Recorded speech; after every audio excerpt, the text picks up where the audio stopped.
it's a good opportunity, this, isn't it? Because obviously it's a step closer to Wembley. This is the last 16. So if we win this, we go into the quarterfinals, then the semi-finals. So it's 3 more wins and then Wembley. Yeah. If we can progress and keep progressing, I'm quite happy with this draw. I'm glad that we got Swindon. It's somebody different, isn't it? Any cup competition, I don't want to draw any team in my division.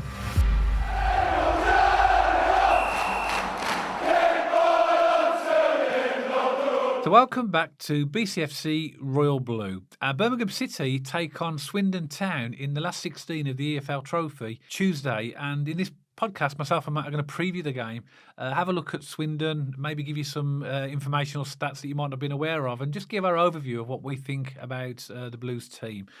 So, Matt, we've got tickets. We're off to Swindon Town. Really looking forward to it. So, any thoughts on the game? Well, hopefully the weather heats up, Dad, because we were at the Lincoln game at the weekend and it was absolutely freezing, wasn't it? So, evening game. Hopefully it's not 0 and below, but definitely going to get a bovril at Swindon away. Did you see? Because we were 12:00 kickoff against Lincoln, I went home and I was watching Soccer Saturday because for the 3:00 kickoff, and they went to Swindon. They were playing Crew at home. I saw it. Yeah, it nearly got called off, didn't it? It nearly got called off because it was quite funny. The commentator, they went to him and the game was stopped. Yeah. And literally, always behind him was literally just a wall of white. You could see absolutely nothing. Yeah. And I think there was about an hour's disruption, but eventually they got the game completed. Yeah. I'm hoping we're not going to get the same again. It was 0-0, wasn't it? It was they're playing Crew. It's a good result because Crew are second, I believe. So a good result. But yeah, another new stadium for us to see, Dad. So should be good. But for those who are tuning in who maybe don't know much about Swindon, I've just got like a really quick little fact sheet I'll spin through. So they're a League Two team. They're 20th in the league at the moment. So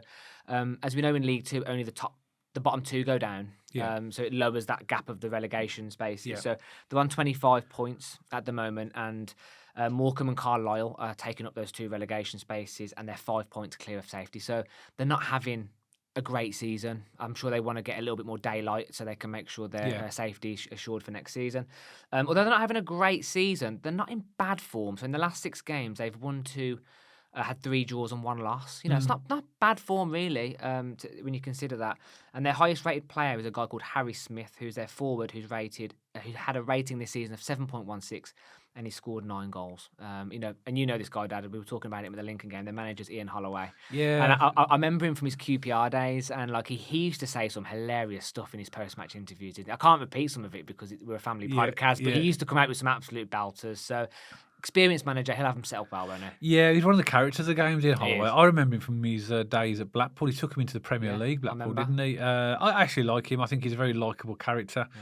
And is it a Bristol accent he's got? That kind of farmer. I think it's West Country. Yeah, I don't know exactly where he's from, but it's definitely West Country. He'll have them up for this. I mean, this is the type of game that he's going to absolutely thrive on, isn't it? The EFL Trophy, it hasn't got the best it's not the favourite competition of most fans, is it? But we're still Birmingham City going to Swindon. The amount of tickets they give us is ridiculous. I mean, what if you're anybody from Swindon Town? We could have sold 4,000, 5,000, 6,000 tickets easily. We took 3,500, 4,000 to Shrewsbury. Yeah, in the group stages. Dad, we've sold out. I think every single away game this season. And you've obviously how many tickets did they give us? About 1,400, something like that, give or take. Why would you waste the opportunity? And again, this is a bit of a rant because I'm more concerned about the Blues fans that are going to miss out on not being able to go to Swindon because you only gave us 1,400 tickets away with allocation. I think the fans are very disgruntled with their ownership at the moment. I think they're being ran into the ground. And actually, Dad, I was going to let you say a little bit about Swindon, then come back to me. But as it's fitting, shall I just read the top-rated comment from the Swindon supporters this weekend because it fits perfectly into what you were saying. So today was proof the club is being ran into the ground. The players, the managers, the ground staff gave everything today, but the facilities and the structures are breaking. Turnstiles closed, doors shut, seats taped off, and the hot water running out. Sounds like St.Andrews before Nightshade, doesn't it? I thought that. And, again, when you hear about these clubs, you hear about your Readings, for example, Swindon being ran into it, we can relate to that. I mean, it never, thankfully, hit really bad crisis point, and we are now in that, I don't want to sound like we're bragging, but really good period under Knighthead. So we can relate to that, can't we? A club being ran into the ground, which is really sad to see. Yeah, and we sympathise with the Swindon fans. We until our fantastic current owners, Knighthead came, we were owners that were putting us into major decline. Our stadium was falling to bits. It's only through multi-million-pound investment that our stadium is now arguably I think it's one of the best Yeah. in the country in terms of it's everything's sort of fixed, and it's we got fantastic facilities. It's absolutely brilliant now. Yeah, I mean, back in the day, they had the balls. The players were having a whip around for the training balls. Yeah, well, that's a story from Yeah. Troy Deeney, isn't it, as well? So we do sympathise with you, but we are playing Swindon. It Yep. is another game. It's the last 16 of the EFL Trophy, as you say. They're not in bad form. Just to obviously give you some of the results that you were talking about. So they drew 0-0 in their last fixture, as we know, at home to Crewe. Prior Yep. to that, they lost 2-0 away at Notts County. They beat Colchester 3-2 the game before that, and 2 draws before that. A 1-1 draw away to Bromley, and a 1-1 draw away to AFC Wimbledon, which ain't bad. Yeah. And they beat Grimsby 3-1 before that, and then there was a few losses before that. So, as you say, they're right down there towards the bottom of the table. As far as their form goes, they've scored 31 goals in 25 games. They're around just below middle in goals scored, so they don't seem to have too much of a problem scoring goals. But again, Yeah. big problem is defence. They've conceded 41 goals in their 25 games, which is the worst in League Two. So they conceded more goals than any other team. Although you could argue that Ian Holloway has stemmed that a little bit. They haven't conceded. Obviously conceded 3 against. They beat Grimsby 3-1. So they conceded 1 there. So really, they'll be conceding 1s and 2s really in most games after that. But they are defensively clearly a team that's struggled this season. Yeah, it seems to be a pattern, doesn't it? When you get a team, it's a really obvious thing to say, but when you get teams down the bottom half, it's the goals they concede, isn't it? Every time, really leaking goals. But yeah, I mean, I saw some clips of the game against Crewe, and I've just got a few players I want to highlight that I was personally quite impressed with. I don't know whether Swindon fans can jump in and say and back up the point, but I was really impressed with a guy called Billy Kirkman. Yep. He's down their left-hand side. He had really good energy. He was really dangerous. He was kind of really making things happen. There was a guy in the middle, and again, pronunciation on this podcast, I apologise. Offerbor. Ofoborh, really, really good energy. He was their centre midfielder, high energy, puts himself about, kind of was a bit everywhere, really. But the engine room, he was kind of making them tick, lots of energy, which was really good. And their keeper, Bycroft, he looks quite good as well. Yeah. And he actually made a cracking save right at the death to keep it 0-0. So a couple of players I noticed. Again, granted, this was just from almost like the extended highlights. I didn't watch the entire game here, but these were a couple of players which I noted, which are just of value that I think we could watch when we go down there on Tuesday. And as I say, Ian Holloway is a very experienced manager. He's going to have them set up very well, but I think we're going to play a very typical Blues game this season in terms of they're going to be parking the bus. I think we're going to have a lot of possession in this game, like we always do. Since Ian Holloway came, they've mainly transitioned to a 3-5-2, mainly, but that is flexible because it allows you quickly to go into a 5-3-2, which is what I think they'll do against us. Yeah. I think they'll be 5-3-2 against us. And although this might sound silly, because we are definitely going to play a rotated team like we did against Lincoln in the FA Cup. Will Ian Holloway say, well, yeah, it's a bit of a balance for him. Do I put my best team out because I want to try and get a good result against Birmingham City? I would, personally. I would as well. But then does he think, well, actually, is our league status more important than doing that? So it'd be interesting. But like you said, their top scorer at the moment is Harry Smith. He's got 9 goals this season. Then Will Wright, he's a centre-back. He's got 3 goals. Harry Smith is a centre-forward. Then they've got another centre-forward, Kabongo Tishimba. He's got 3 goals. Ollie Clark, a central midfielder, with 2. George Cox, a left-back, with 2. So really, 9 goals is Harry Smith, isn't it? He's the star, really. And they've got, assists really come from everywhere in the team. There's nobody with more than 2 assists in the league at the moment. Will Wright, centre-back, with 2. Ollie Clark, 2. George Cox, 2. Joel Cockrell with 2. And Tumish Sabawale, and I hope I've said that right, he's a centre-back with 2 assists as well. So that tells me that a lot of their goals, because a lot of these are centre-backs, assist, so corners, set pieces, free kicks, all those type of things, are where they may look to hurt us. Mm-hmm. Yeah. But ultimately, their record as well, their home record this season is that they've played 11, won 4, drawn 2, and lost 5, and they've scored 18 and conceded 18 at home. So they're they are prone to lose at home, but they can win as well. I think Ian Holloway has tightened them up a little bit because when they I think they was in the bottom 2 when he joined. Yeah, I think. But as I say, they play this this sort of flexible 3-5-2, which I think will be a 5-3-2 against us. So like I say, Matt, every team we've previewed, whether that's in the EFL Trophy or the league or the FA Cup this season, we never underestimate anybody. And everybody might look at this and think, oh, they're third from bottom in the Football League in terms of, they're not doing very well. Birmingham are flying, EFL League One. We have to give these teams all the respect Of course and we just do. go there and have the same game plan. And with respect, if our players do what they can do, we'll win this game. Yeah, we will. Yeah, again, it all comes down to the Blues. If Blues can play the game, we know they can play. Yeah. We will win this game. But football doesn't work like that, does it? And we will have a. This won't be full strength. I think there'll be it'll be a slightly stronger team than the weekend, in my opinion, because we have Exeter on Saturday. So the players who have been rested, you don't want them to be so far out of match practice because they've been benched for 2 weeks at that point that you want them to come back in a little bit and have that match practice again. I'm just thinking, if I'm a Swindon fan, I don't want to see Jay Stansfield and Alfie May. No, I don't think it'll be quite that strong. But I think, we played Samstead at centre-half as an example against Lincoln. We won't see Samstead at centre-half, in my opinion. We'll come on to the Blues team in a minute. Just to finish off for Swindon then, just a little bit about their style of play from my research, okay? They take long shots when they get the opportunity. They do try and play possession football, but I think they'll struggle against us to do that because we're a possession-based football team as well. High energy. And I think our players are technically going to be better than theirs, just by the nature of the quality that we have.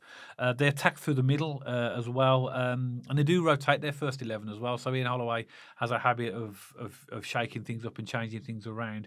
So they have got some strengths as well. They do like attacking set pieces, which I think you can tell by their leading scorers and their leading assists. Mm-hmm. That is definitely the case, and that will be somewhere. But other teams we've played, that's where their strengths have been as well. We've seemed to have managed that because in the league, we've only conceded 2 goals in the last 9. Yeah. So we've tightened up at the back as well. Weaknesses, and as you'd imagine, a team at this position is going to have weaknesses. Defending against attacks down the wings. So if we've got Yokoyama and Wright, that's going to be a possible way through. Defending against through ball attacks, defending set pieces. It seems to be weaknesses, defending, and avoiding individual errors, which a lot of teams have got that problem as well. So, just a little bit about Swindon in terms of what style of play they like to play, where they could hurt us, and obviously where they're potentially vulnerable. So, unless you've got anything else on Swindon, do you want to go on to the Blues team? And yeah, let's do it, Dad. And against Lincoln, you did the defence and I did the attack. So for this game, I'll do the defence and you do the attack, and then we'll confer. So, as I said in my previous point, I think he's going to play a slightly stronger team. Just in the interest of getting players back into the match practice again and not having them too far away from match practice, because we've got Exeter on Saturday, so we want to be strong for the league, don't we? Want to be sharp. Want to be sharp, exactly that. So I still think he will play Bailey Peacock-Farrell in goal. Because it is the cup. I think Cochrane will stay left back just from a lack of depth in that position. I mean, Laird can play there and Taylor Gardner-Hickman can play there. Samstead can play there, to be fair, actually. I didn't think about Samstead. I think Cochrane, still off the back of his deliveries and the balls he gets in the box. I'm going to go Ben Davies at left side centre-back, Clara right side centre-back, and I think he's going to go Laird right back. Yeah, because he surprised us, didn't he, against Lincoln in the Cup? Because he started with Samstead in centre-half, didn't he? And even when Laird came on as a sub, he put him at centre-half, didn't he? Because obviously Samstead had been substituted. I've got a feeling that he might give Cochrane a rest and put Samstead at left back. Yeah, he could. Because Samstead, I think, will play in this game because he's literally coming back off an injury. So I think we'll definitely, in my opinion, and again, it's only my opinion, I think Samstead will be starting, but I think he might start on the left. I think it'd definitely be Bailey Peacock-Farrell in goal. I think we'll come on to attackers in a minute, Dad, but if he does play Dykes and Yuki again, I think Cochrane's balls in the box are too valuable for him to be on the bench. But everyone's entitled to their opinion. So yeah, possibly, but that's what he's also got to balance up the amount of games that we've got, and also the fatigue of the players, but also keeping them sharp as well. Yeah. So he could start with Cochrane just to keep him sharp, but I'm going to go for left back. I'm going to go for Samstead at left back. The centre halves is an issue now, isn't it? Because now that Sanderson is back, he's gone on loan to Blackburn. We are a little bit short in that area. Bielek, I'm not sure whether he's still injured or he wants to be risky or not, because he might want to bring Bielek back just to give him a bit of, and I'm going to plump for him. I'm going to assume that he's okay. He'll start with Bielek, and I agree he'll go with Ben Davies and maybe leave Clara on the bench because Clara played the whole game against but that Lincoln. That hangs on the injury status, doesn't it? We don't know the full extent of Bielek yet. He might be too injured to play this game, but if he's not, you're going to plump for him to go right. And at right back, I'm going to go for Taylor Gardner-Hickman. Is that what you did as well? No, I've gone for Laird. Laird, okay. Because Laird did come on in the second half against Lincoln, and I think he's going to want to have Laird at right back against Exeter. So I think he's going to put him back in that position to get him fresh again for the Exeter game. Okay. So shall I do the central mid? Yeah. But do the whole midfield and the attack because it's just easier to link it all up. So based upon what he did against Lincoln, I think he's going to shake things up because Pate came on as a sub in the second half, but Awata didn't play at all. Yeah. So I think what's going to happen, I think he's going to start with Awata and Leonard in the middle. That's what I think is going to happen. I think Pake will possibly be on the bench. I think on the right again will be Scott Wright. I think he'll have Yokoyama again on the left. Based upon Dykes' performance, I can see a similar situation that he's going to do the same thing again. Have Dykes and Yuki up front again. Yeah. That's what I think will happen. I completely agree with everything you just said, but I'm going to put Taylor, Gardner, Hickman, and Leonard in the middle. So I put Laird at right back. Okay. So you've got Awata and Pake on the bench again? Yeah, but they'll both come on in this game at some point. Yeah. So they will both come on. Again, talking about that, keeping fresh, keeping the skill sharp. They'll both feature in this game at some point. That's why I've suggested that Awata will start, because he didn't have a kick against Lincoln, did he? He had a rest, and if he wants him to be sharp, he'd at least play a half, I think. I think he might start in a substitute. Because what he could do, he could start with Awata, give him the first half, and give Pake the second half, just to keep them ticking over, possibly. Yeah. But I think Leonard will play the full game. But they're two different types of midfielders, so it's Pake and Leonard are battling for those two positions, and Awata and Taylor, Gardner, Hickman are similar. So they're both so different. They offer us two different things, don't they? So Awata's the break up the play, quite aggressive, gets us on the moving forward. Pake's the playmaker and the passer and stuff like that. So they offer two different things. So completely take your point though, and I think they both will feature in this game. I think that he might give them the second half because it's always good to see the first half, see the flow of the game, see what Swindon are going to do. Are we going to dominate possession? Are we going to just go full steam at them? Are they going to surprise us a little bit? First half, he can read the game quite well and then make some subs. So I have no doubt if Bielek's fit, he will feature. If Awata and Pake are on the bench, they will feature at some point as well. Who knows? Some of them may start. And also maybe Alfie May might come on as well at some point in the game just to get that fitness back. Well, Alfie May, Jay Stansfield, Williamson, there's players we're not even spoken about that could possibly be on the bench. Also as well, what about maybe the possibility of giving Alfie Chang a start in midfield? Yeah, maybe. Possibly. Yeah, maybe. But I think that would maybe be Alfie Chang and Leonard.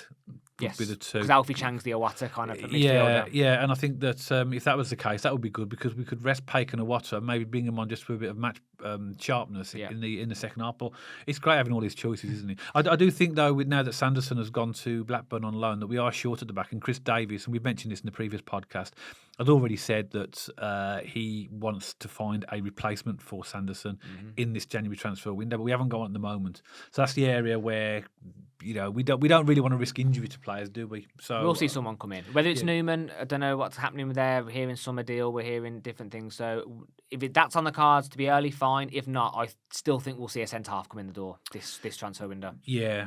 So I think that it's a good opportunity, this, isn't it? Because obviously it's a step closer to Wembley. This is the last 16. So if we win this, we go into the quarterfinals, then the semi-finals. So it's 3 more wins, and then Wembley. Yeah. If we can progress and keep progressing, I'm quite happy with this draw. I'm glad that we got Swindon. It's somebody different, isn't it? Any cup competition, I don't want to draw any team in my division. It doesn't. Like we've just found out. Obviously, in the FA Cup, we've finally drawn somebody outside of our league, isn't it? Well, I know we have Sutton United, but obviously that was a National League team. But we obviously have Blackpool in round 2, Lincoln in round 3. And I was like, oh, come on, give us somebody else. Yeah. And now we've got Newcastle Premier League, and also Swindon is another ground for us to go to, isn't it? And another experience for us to have. So I'm quite happy with the draw. But should we just finish as we always do with the score prediction? Yeah. Okay. Yeah. So these are hard to predict, aren't they? Because of we don't know what Chris Davies is going to do with the selection. It really is difficult when you're selecting the cup games. But I'm going to go, and you know me, Blues fans on this podcast, I'm quite conservative, normally 1-0, 2-0. I'm normally quite bland with my predictions. A little bit more adventurous, not too much, but I'm going to go for Swindon 0, Birmingham City 3. That's exactly what I've gone for. Oh, yeah. I can't believe it. Yeah, it's exactly what I've gone for. I think that, our squad is very, very strong, and we should win this game, and there shouldn't be anything that we should be overly concerned about. But cup games, as we've seen, Yeah, we saw Tamworth take Tottenham to extra time. Yeah, exactly. Didn't we? You know, Yeah. and we've seen shocks in cup games, and we don't want to be one of those You teams. see it all the time. Yeah. And comes back to that point about us being a League One team, Dad. You know, when we say we're not trouncing teams, we're not beating teams. If everyone treats Birmingham City like their cup final, like the League One, in the context of League One, we're not going to trounce teams because No. it doesn't work that way. So the point is, anything can happen in the cup. We never do our score predictions lightly. We never disrespect anyone. But I've just got a feeling with the momentum we have at the moment. Yeah, 3-0 Blues. I think so as well. But what do you think, Birmingham City supporters? What do you think the score will be? You know, maybe what type of which is really hard to predict. But who's he going to pick in the starting lineup? Let us know in the comments below. If you're a Swindon Town fan and you've come across this podcast for the first time, we always welcome comments from fans from the opposition team as well. So please feel free to put your comments below this video and let us know what your thoughts are on the game and what your predictions of the score would be. As always, if you did like this podcast, then don't forget to give us a thumbs up. And if you haven't checked us out on our social media channels already, pop along to our X page and our Instagram page. And if you like to watch or listen to your podcast on Spotify, you'll find us on there as well. And you'll see the handles appearing on the screen for all of these channels right now. If you haven't subscribed to the channel already, make sure you hit that big red subscribe button. And if you want notifications of when myself and Matt put a new podcast out, then hit that little bell notification button next to the subscribe button, and then that'll allow you to get these notifications. I hope you've enjoyed the podcast, and myself and Matt will see you on the next one, all about Birmingham City.